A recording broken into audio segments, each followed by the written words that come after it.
Assalamualaikum warahmatullahi wabarakatuh. Kembali berjumpa dengan saya, Herz Arif dari Forum News Network.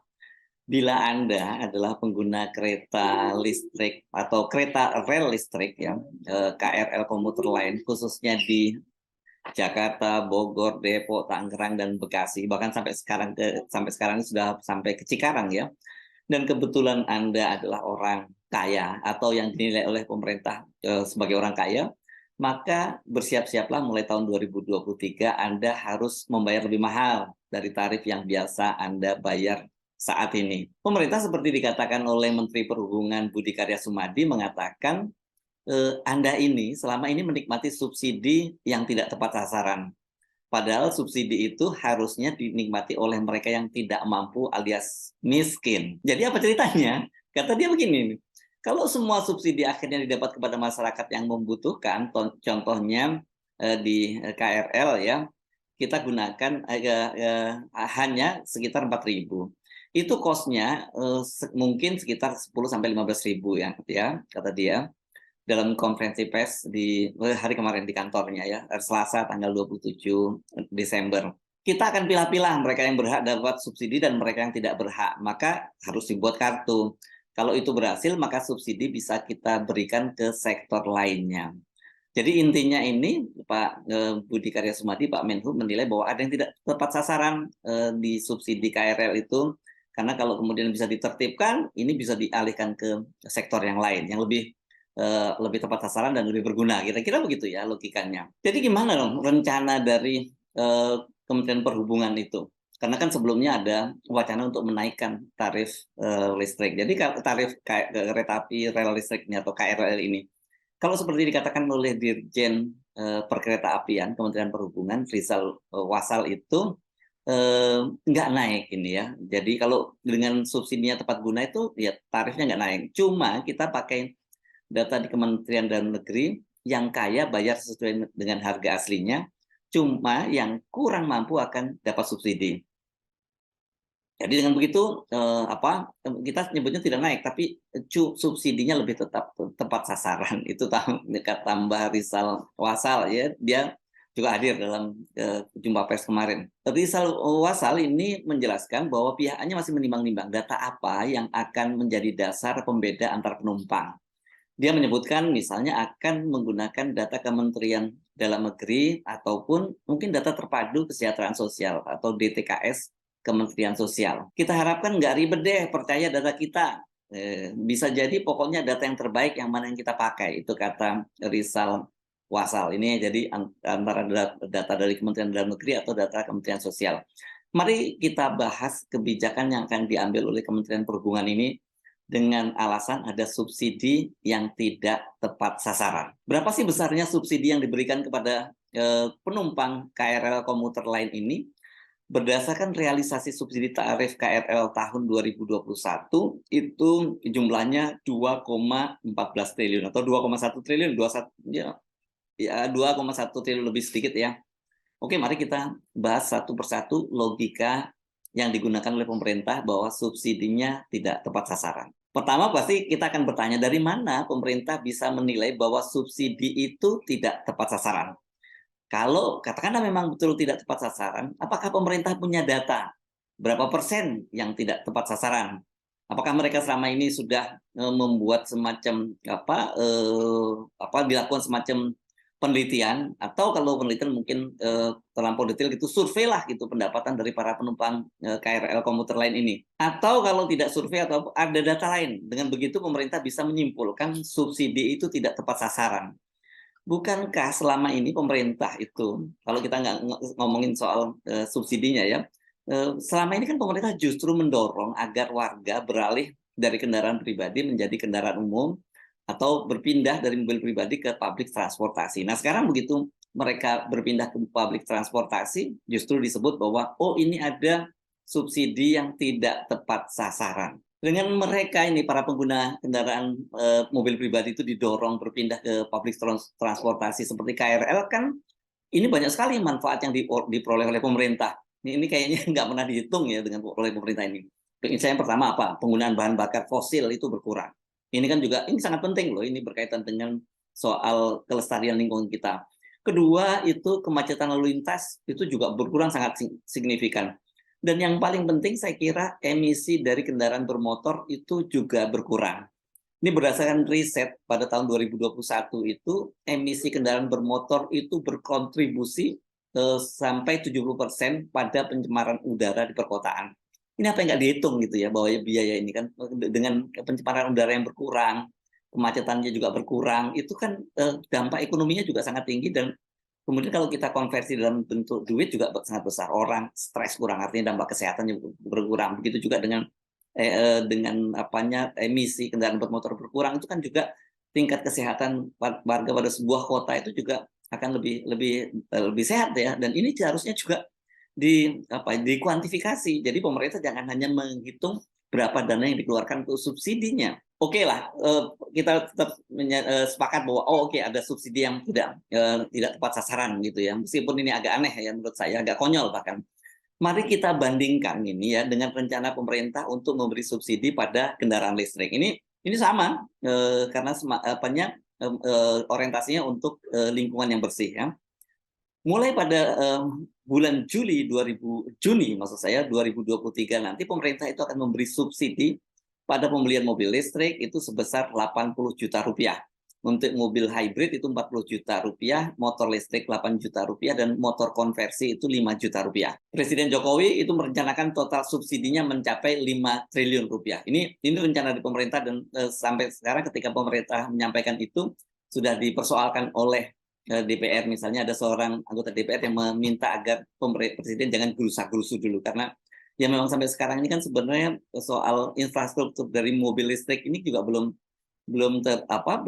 terbentuk gitu dan kemudian sudah dianggarkan, apalagi itu tidak ada dalam anggaran APBN dari yang diajukan ke DPR. Nah, alasannya oke lah Presiden Jokowi menyatakan dana subsidi mencapai 5 triliun itu alasannya ini adalah kendaraan yang ramah lingkungan. Mari kita kontraskan, bandingkan dengan kebijakan ini dan bagaimana dampaknya antara tadi KRL subsidinya 2,14 atau 2,14 triliun dan kemudian subsidi kendaraan mobil listrik ini capai 5 triliun. Alasannya jelas tadi bahwa KRL tadi subsidi sebesar 2,1 triliun tadi itu akan ditertibkan karena dengan alasan tidak tepat sasaran karena orang kaya juga mendapat subsidi. Bagaimana dengan para pembeli mobil listrik? Mereka yang membeli mobil listrik itu dengan kasat mata itu dapat dipastikan orang kaya. Karena harga mobil listrik saat ini ya memang sangat tinggi dan hanya bisa dijangkau oleh mereka-mereka yang kaya. Saya tahu ada mobil listrik yang juga murah, kecil gitu. Tapi itu rata-rata pembelinya, mereka juga bukan pembeli mobil pertama. Ini adalah rata-rata orang-orang kaya yang kemudian pengen punya mainan lah, beli mobil listrik kecil-kecilan semacam itu, gitu ya. Jadi sekali lagi kalau alasannya karena tadi untuk tidak tepat sasaran, ini jelas-jelas kalau subsidi untuk mobil listrik terutama itu jelas tidak tepat sasaran. Ini subsidi untuk orang kaya. Kalau ini clear, mereka yang beli itu pasti orang kaya. Beda sekali dengan tadi pengguna KRL tadi.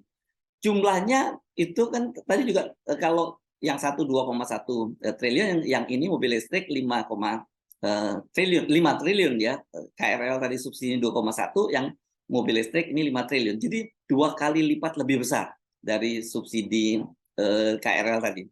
Kalau alasannya untuk menciptakan udara yang bersih, KRL ini adalah kendaraan yang juga menggunakan bahan penggeraknya dengan listrik. Jelas sudah dia ini bersih lingkungan juga. Kereta rel listrik atau KRL komuter lain ini juga punya keunggulan.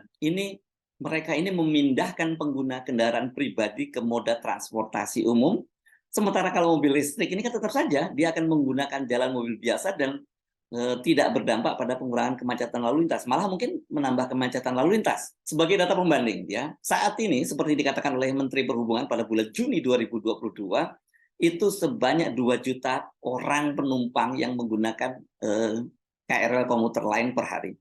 Kalau kita asumsikan mereka ini semua menggunakan kendaraan pribadi dan rata-rata setiap mobil berisi 4 orang penumpang, maka setidaknya ini dengan mereka naik KRL ada 500.000 mobil yang ditinggalkan di rumah karena mereka memilih naik KRL. Artinya jumlah kendaraan di kota Jakarta, karena kalau KRL ini kan berarti komuter lain ini rata-rata mereka menggunakan dari daerah-daerah daerah-daerah penyangga seperti Bogor, Jakarta, seperti Depok, Bogor, Tangerang, Bekasi, dan Cikarang, itu mereka menuju Jakarta. Nah, dengan begitu setidaknya kendaraan yang masuk ke kota Jakarta itu berkurang 500.000 karena mereka menggunakan KRL.